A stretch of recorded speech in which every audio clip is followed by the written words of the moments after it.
Hi hello friends, இன்றைக்கி பார்த்தீங்கன்னா துவரம் பருப்பு அரிசி வச்சு ஒரு சூப்பரான வடை செய்யலாம். எப்படி செய்கிறதுன்னு பார்க்கலாம் வாங்க.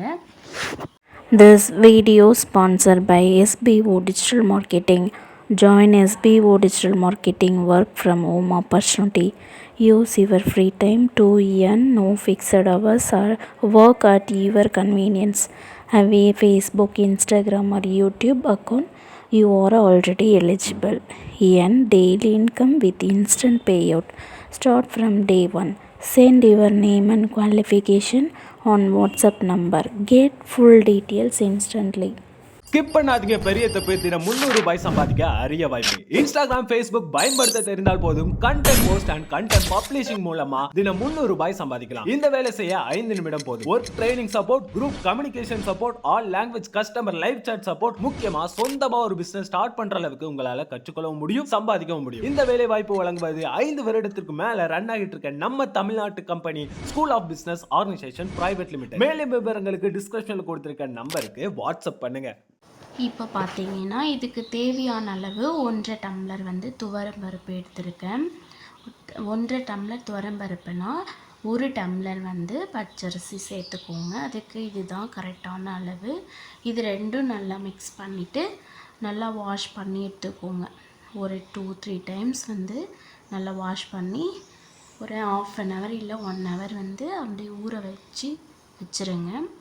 இதோடு சேர்த்து ஒரு பூண்டு ஒரு பூண்டு எடுத்துக்கோங்க. இஞ்சி ஒரு 2 பீஸ் எடுத்து சேர்த்து ஊற வச்சுருங்க. இப்போ அது ஊற டைமில் இதுக்கு தேவையானது ஆனியன் ஒரு 3 சைஸ் எடுத்துருக்கேன். 3 பெரிய சைஸில் இந்த மாதிரி பொடிசாக நல்லா நறுக்கி கொஞ்சம் கருவேப்பிலை, கொத்தமல்லி இதையும் கட் பண்ணி தனியாக ஒரு பவுலில் வச்சுக்கோங்க. இதுக்கப்புறமா பருப்பு நல்லா ஊறி வந்ததுக்கப்புறம் ஒரு மிக்ஸி பவுலில் வரமிளகா ஒரு 10 எடுத்துக்கோங்க. இப்போ அதில் பட்டை, லவங்கம் இது கொஞ்சம் சேர்த்துக்கோங்க. தேவையான அளவு காரத்துக்கு ஏற்ற மாதிரி நீங்கள் சேர்த்து எல்லாம் மிக்ஸியில் அரைச்சி இந்த ஆனியன் கட் பண்ணி வச்சுருக்கோம் இல்லையா, அதோடு சேர்த்து நல்லா கலக்கி விட்டுக்கோங்க. இப்போ நல்லா இந்த மாதிரி நம்ம அடை விடுற அளவுக்கு ஸ்டேஜில் தண்ணி தேவையான அளவு சேர்த்து கலக்கி வச்சுக்கோங்க. இப்போ தனியாக ஒரு பேனில் நம்ம ஆயில் விட்டு இதை நம்ம பொரித்து எடுக்க போகிறோம். நீங்கள் உங்கள் குழந்தைங்களுக்கெல்லாம் ஈவினிங்கில் ஸ்நாக்ஸ் மாதிரி செஞ்சு கொடுங்க. சூப்பராக நல்லா சாப்பிடுவாங்க. எல்லாருக்குமே ரொம்ப பிடிக்கும். பொதுவாக இந்த மாதிரி யாரும் செய்ய மாட்டாங்க. இந்த டிப்ஸ் நீங்கள் ட்ரை பண்ணி பாருங்கள், நல்லாயிருக்கும், டேஸ்ட்டாக இருக்கும். இந்த மாதிரி எல்லாமே பொரித்து எடுத்துக்கோங்க.